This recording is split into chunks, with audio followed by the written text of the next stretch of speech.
Welcome to another sunny day in Croatia, everybody. Well, this is certainly going to be an interesting video because this is definitely a difficult past. Fortunately, I truly can say past. It was a difficult past, and that is gambling. And if you've clicked on this video, I don't even know what I'm going to call this yet, to be honest with you, because I'm just sharing this as honest as I possibly can based on my experiences, how gambling was an absolute fucking savage part of my life. It absolutely ruined my life at the time, and I know that it does for a lot of other people. So I thought I'd share my story, share my journey. Hopefully it'll help a few people, kick them into shape, hopefully kick the habit if you are that far deep, or make you realise what's actually important in life, because there's a lot more important things in life than gambling, or trying to make money from gambling, which is probably what you're actually trying to do. So in terms of gambling and my past, I started playing poker when I was at school, and I find it funny with these poker sites. I was literally 14, 15, and these poker sites, they're happy to let you deposit without any proof of age or verification process, anything like this.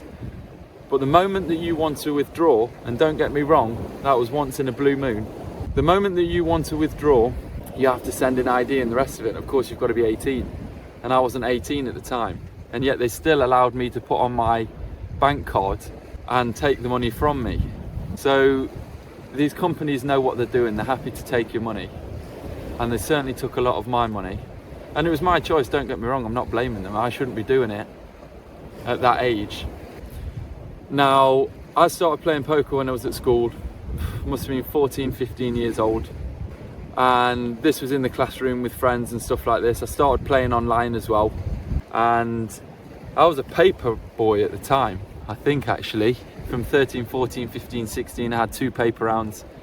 My money went on sweets, went on poker. That's how it started. That's how it started to creep in. You don't really realise how it's starting to affect you.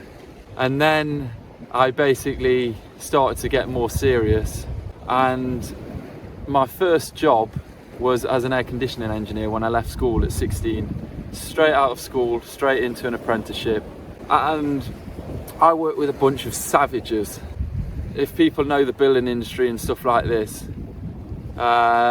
you know, there's a lot of dogs in that industry. A lot of the bullies from school go in that industry. Not all of them, of course. Well, I certainly work with them. And I also think the reason that I'm sharing that with you is because gambling was a form of escape from the current situation that I was in. And if you've got a gambling problem or you're gambling, I would advise you to assess your situation and have a look at it, because it may be a case of where you're not happy with your situation. And obviously you're not happy with the fact that you're gambling. That's why you're watching this and you're trying to do something about it. But other things in your life you might not be too happy with, and that's actually why you're gambling, because it's a form of escape. And it's the same as drugs and the rest of it. They're often a form of escapism, and gambling's exactly the same. And you know, I was getting bullied at the time. I was fresh out of school, 16. I still had braces. You know, I was small, half the size I am now, the rest of this kind of stuff. I was still a little boy. I was super late with puberty. I didn't even have hairs on my legs until I was 15, 16 years old. I still had a high-pitched voice and stuff, and you can imagine this going on a building site with a bunch of these big meatheads. Yeah, it didn't really go down too well. It was like, you know, throwing a chicken in a lion's den. It's not really going to last too long. But anyway, that's a story for another day.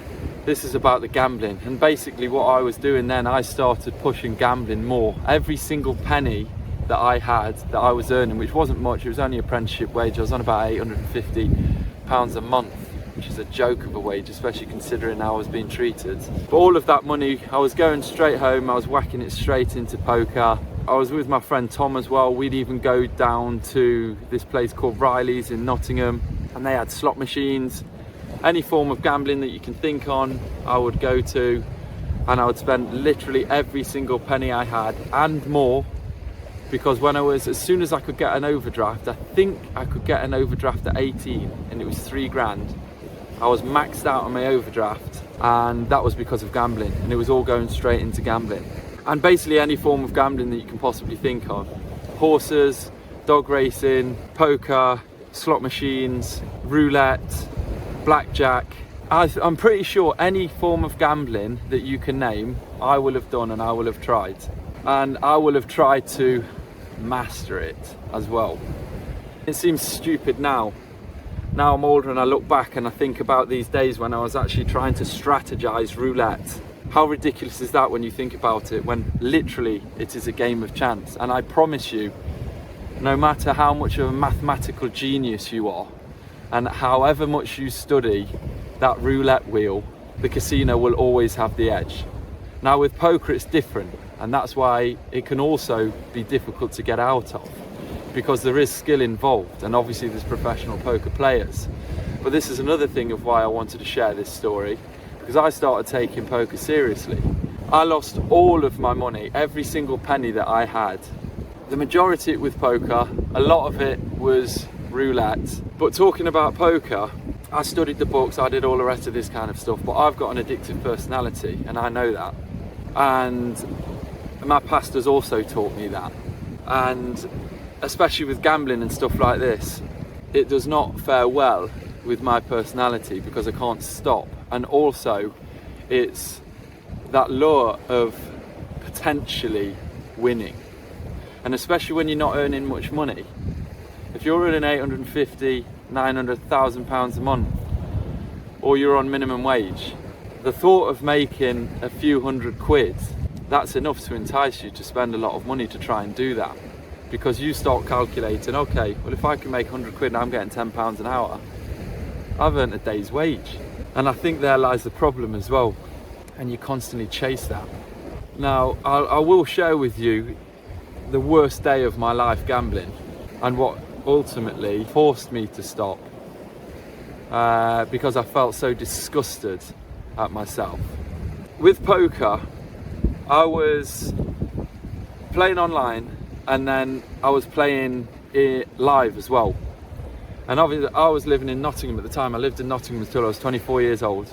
And imagine this, they opened a place called Dusk Till Dawn, which is actually the largest poker room in Europe, in Nottingham. And it just so happens, me, the gambling addict at the time, they opened the largest poker room in Europe on my doorstep. So that didn't really help. And this is all my choice still to go. I'm not blaming anyone. Ultimately, you have to decide not to go. And that's what I'm going to lead to now. And the reason that I was saying that I was studying it and stuff, because when I was going live, I was actually keeping a chart of how I was doing. And I was actually profiting from live. But the problem is with me, I couldn't control myself. And online, it's a totally different story, because you can't read people. It's a totally different game. You can't see, the people aren't in front of you. It's a lot slower pace. I'm quite an active person. I get bored easily. So if I can go online and I can open 4 or 5 tables at the time, then I'll do that. And that's what I did. And obviously then, you can't be as calculated. You can't read the people as much. But don't get me wrong, I'm certainly not trying to teach you how to play poker in this video. If anything, I'm trying to help you to stop. Because here's also what I realised. When I was winning live, I'd go online and then I'd just blow it all. They call something on when you go on tilt in poker, and I was absolutely the king of going on tilt. I'd get a bad beat online, I'd be like, fuck this. I'd grab that scroller, I'd be like, all in. Every single hand, fucking swearing at the laptop. Smashed so many laptops. I got lost then, I think, because I got so carried away with smashing laptops and stuff like this. But I was the king of going on tilt online and destroying things and ruining things. But the reason that I'm saying that I'm not trying to teach you how to play poker is because what I realised, I started looking at the time that I was investing into poker. And this is a thing that I would advise you to do. I would highly advise you to do this. Sit back and analyse the time that you're actually putting into poker or this gambling, whatever it is that you're trying to make money on, other than work or something that's absolutely guaranteed. But even if it is guaranteed and you're a pro, or you think you're a pro anyway, probably not as good as you think you are, just like me. Analyse the time that you're actually putting into this, and analyse where you are at and what you're doing to achieve this. Because it might help you sit back and make you realise that to make this money in your life, even if you become a pro, and this is also what helped me stop playing poker, even if you become a pro, unless you're literally the top 0.01% that earn, life-changing money, but even still, regardless of that, what do you want to do with your life? Do you want to sit in a poker room surrounded by 99% of people who are a bunch of losers, trading your daylight hours, trading your social hours to be with a bunch of losers just playing cards over and over again just for the sake of making money? Same as playing online. Do you want to do that? The ups and the downs, the stress, the amount of stress that I put myself through. And I looked at it and thought, I calculated how much I was making, how much you can potentially make, what you need to trade, the ups and the downs, the risk. Because they say even the pros, even the best of the best, they're only slightly up, but they just play for more, and that slightly up then calculates into a bigger amount. But do you want those stressful days in your life? Constantly missing out on things and just stuck in this room for the rest of your life? The answer for me was no. There's many other things that you can do that, one, guarantee you an income. There's other things that you can put into life. There's other things that you can study, other things that you can do that allow you to learn more, which you can then potentially earn more.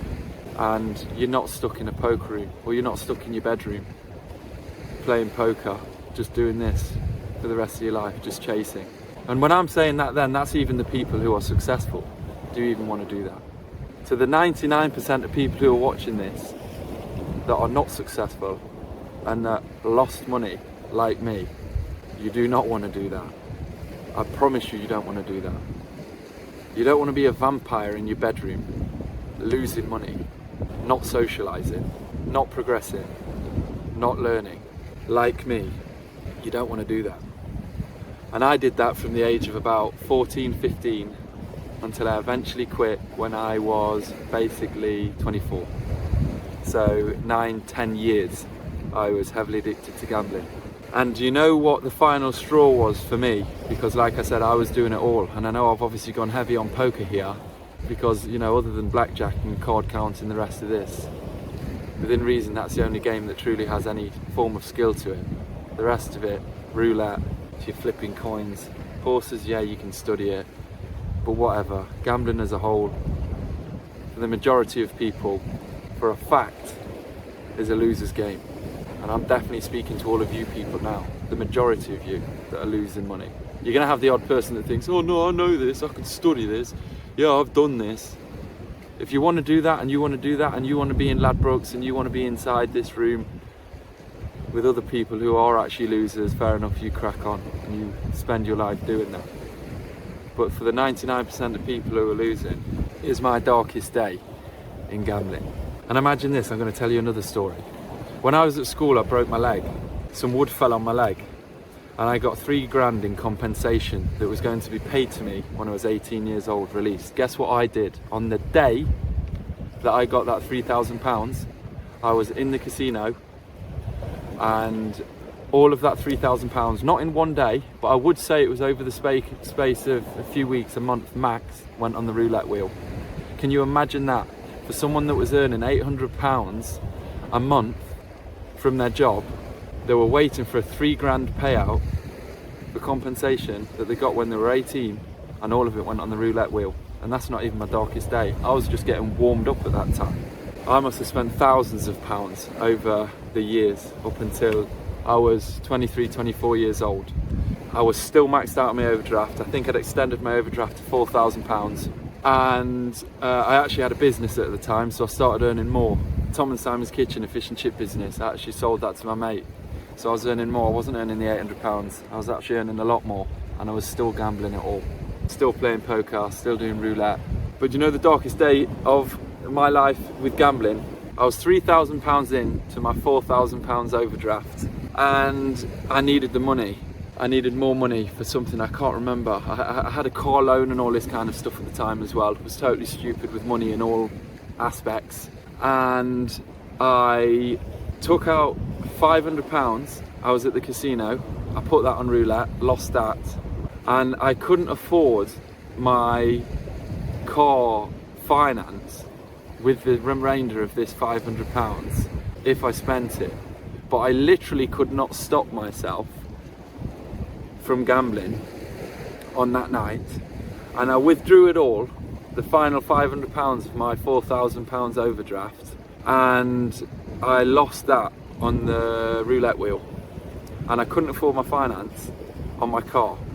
But I'm not even talking about that. Do you want to know something completely ridiculous? I was in a car park and I could not afford the £3 car park ticket to get out of the car park. And do you know what I had to do? I had to go round people in the casino and ask them for £3, to borrow £3 so I could pay my car parking ticket. If you want to know or look at what an ultimate fucking loser looks like with gambling, then look at this guy at that time, because I was the ultimate loser and I felt so disgusted at myself. I was literally walking out of that casino and I felt physically sick with myself. And it's weird, because even now I find it difficult to forgive myself. Obviously I have, because now this is 10 years later and now I don't touch any of this stuff, and I've learned a lot, hence why I'm here sharing this with you guys, to hopefully help these people who are in this position, because it's very easy to get into, especially if you're in difficult positions in your life, or the challenges, or you think you're trying to make money and this traps you, this excitement of potential gain. But my advice to you guys, listen to me, don't do the same mistakes that I have. Even if you have, you can get out of it, because that was the darkest day of my life with gambling. I didn't gamble again after that, and I never will. I actually can go in a casino and stuff like this now and chill with my friends going or whatever and not gambling, because I've learned that there's more important things than life, and I would never go in there now with the goal of trying to make money. It would be to have fun, and if you can do that, fair enough. But if you can't, my advice to you to finish off, ask yourself, is it really worth the trading of my time for the potential outcome? And also, are there better things that I could be doing with my time and my life? And I decided yes, and I've taken certain steps. My van's way in the distance over there. If you can see it, there we go, look over there. My friend's actually chilling out on top of his van. We're currently traveling the world, still living in a van, don't worry, I don't have loads of money, this isn't some fucking millionaire success story. Yeah, I am free, I'm enjoying life, and I'd certainly rather invest my time swimming in the sea, seeing the world, going on beaches, eating nice food, and ultimately being in daylight. So, I hope this has helped people. I wanted to just share it straight from the heart as my experience, because I know gambling was a savage past of mine, and yeah, hopefully people can take stuff from this. Anyway, rock and roll people, have a gamble free life and have a happy life.